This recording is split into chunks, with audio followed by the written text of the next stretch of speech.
आपण म्हणतो ना चहा घे तुला बरं वाटेल ते. माझ्या घरी माझी मुलं सुद्धा म्हणतात मम्मा आय थिंक सो तुझा अँगर वाढतोय, तुझा उडी मारून ये. एवढं रक्तात झिंझिनलंय आता की बस. मराठीत असं म्हणलं जातं की तू खूप उड्या नको मारू बरं का, तर उलट तू उड्या मार. आझादी के अमृत महोत्सवसाठी पुण्यामध्ये नऊवारी साडी घालून जम्प केली आणि ते आमचं एशिया रेकॉर्ड झालं. वेदर खरंच खराब होतं, एअर पॉकेट्स तयार झाले होते आणि 6000 फुटावरती होते आणि सडनली 1000 फीट असं श्रिंक झालं होतं. अरे शीतलजी आपके लिए जम्प करणे आ तो गए, से पहुंचेंगे की नाही पता नाही. आणि त्या दिवशी रात्री जम्प झाले 8 मार्चला आम्ही ती जम्प केली आणि वुमन्स डे साठी स्पेसिफिकली.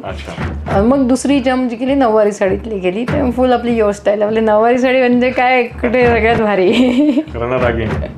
असं नाही म्हणू शकत की मी अंबाडाच घातलाय किंवा माझे मोठेच झुमकेच आहेत. सगळं घालून तुम्ही स्काय डायव्हिंग करू शकता. संपूर्ण व्हिडिओ पाहण्यासाठी आजच आमच्या YouTube चॅनेलला सबस्क्राईब करा.